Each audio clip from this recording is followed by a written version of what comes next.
lana li hajah wa ma kunna linahtadiya laula an hadana Allah.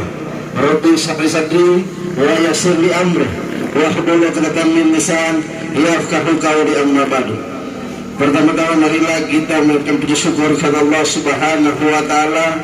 Dengan izin dan kuasanya lah kita masih sempat menghadiri reses persidangan kedua tahun 2023 yang dinahkodai langsung oleh Yang Terhormat Bapak Haji Lakhnuddin Hambali SMSI sebagai Wakil Ketua DPRD Kabupaten Buleleng.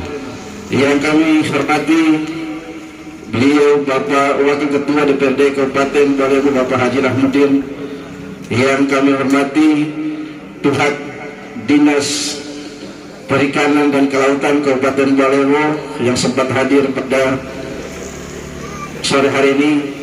Yang kami hormati dan kami banggakan seluruh warga masyarakat Desa Lahumbo yang masih setia dan ingin bersama-sama dengan kita pada sore hari ini untuk mengikuti reses persidangan kedua tahun 2023. Untuk persingkat itu, marilah kita berikan sambutan.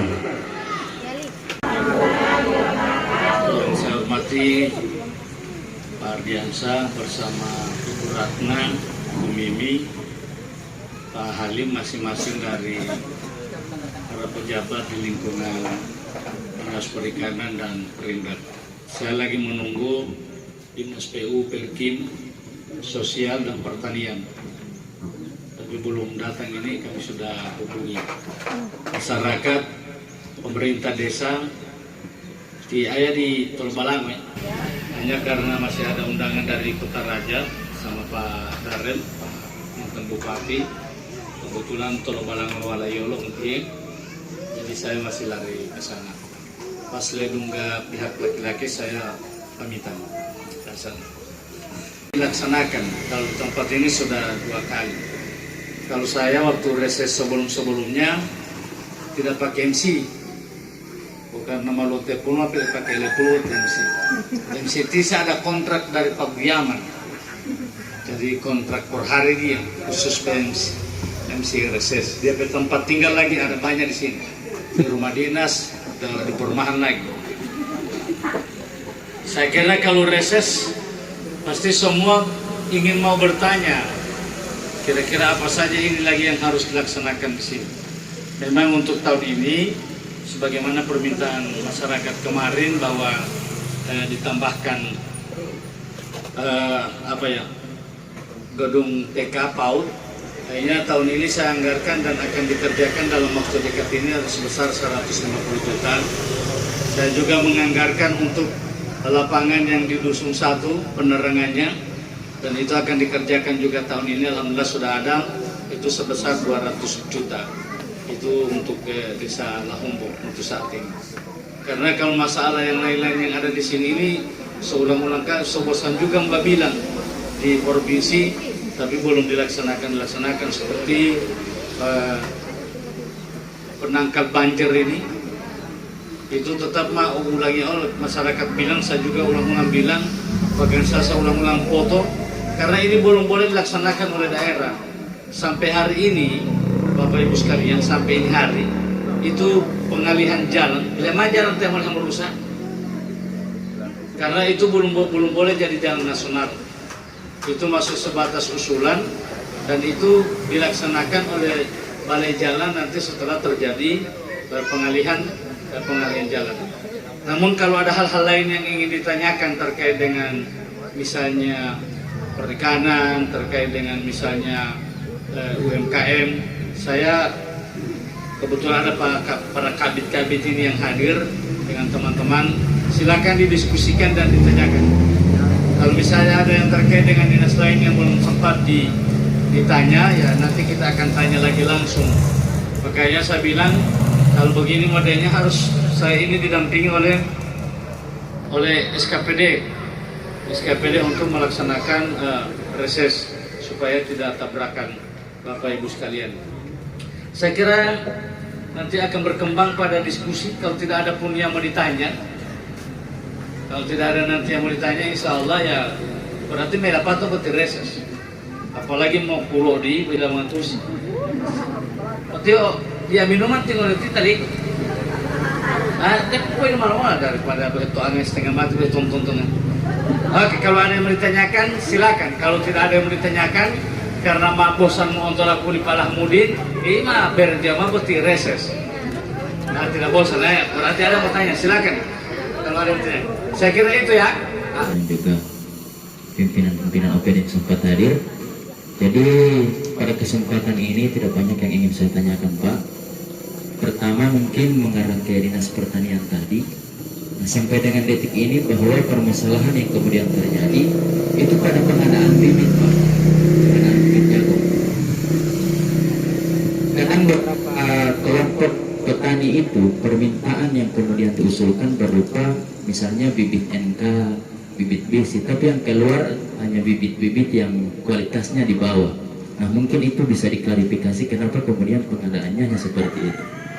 Kemudian yang berikut, mungkin masyarakat hari ini itu sangat sulit untuk mengajukan yang sifatnya secara administratif.